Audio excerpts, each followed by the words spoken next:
Bagong umaga, bagong biyaya. Welcome back sa ating mini vlog mga kabakyard. Nandito muli ang teacher na farmer sa probinsya.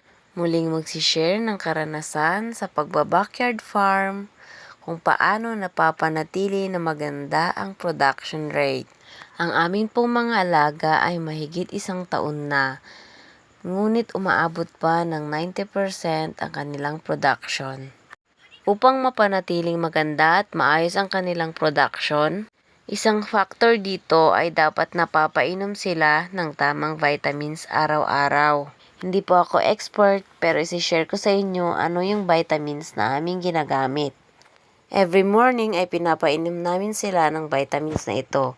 Ito ay ang Egg 1000 Water Soluble Powder. Ito ay may vitamin V complex, vitamin E, zinc oxide, selenium, at saka folic acid. Ang laman nito ay 1 kilogram at nagkakahalaga ng 500 pesos dito sa amin sa Pangasinan. Meron ding mabibili na sachet nito, pero mas mahal nga lang. Mas makakatipid ka kung ganito ang iyong bibilhin.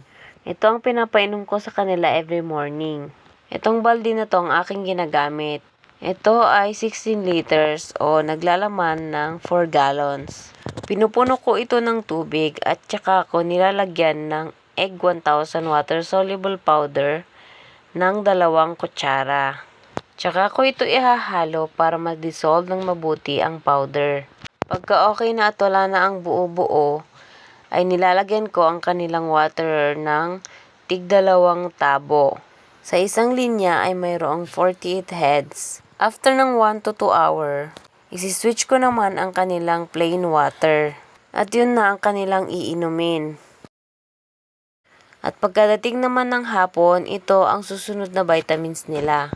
Ang Bitmin Pro Water Soluble Powder Health Enhancer. Meron itong multivitamins, minerals, B-complex, electrolyte, amino acids, at saka probiotics. Kailangan ito ng ating mga alaga, lalong-lalo na kapag mainit ang panahon.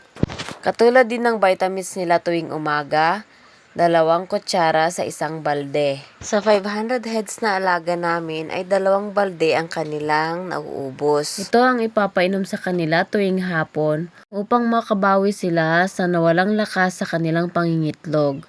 At may panlaban sila sa init ng panahon. Kapag summer, dahil sobrang mainit ang panahon, ay mas maiging ipainom ito sa kanila tuwing hapon araw-araw.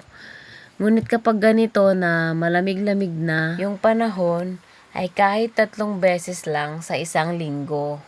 Huwag niyo pong kakalimutan na painumin po sila ng vitamins araw-araw. Huwag niyo rin pong kakalimutan yung kanilang antibiotics. Kailangan din nila yon upang manatili silang malusog at malayo sa sakit. At saka mga kabakyard, para sa akin, mas maganda yung ganitong tubigan nila. Nakikita natin at nasisigurado kung nakakainom ba sila ng tama. Dahil isa din yan sa dapat nating namomonitor. Pansin ko din ay gustong-gusto ng mga manok yung ganyan. Kasi kapag mainit yung panahon, sinasawsaw nila yung kanilang mukha dyan sa water para sila ay malamigan. Sa ngayon, yan lang muna ang aking maibabahagi sa aking munting natutunan sa aking pag-aalaga ng mga paitloging manok. Hanggang dito na lang guys. Sa susunod ulit. Happy farming! Bye-bye!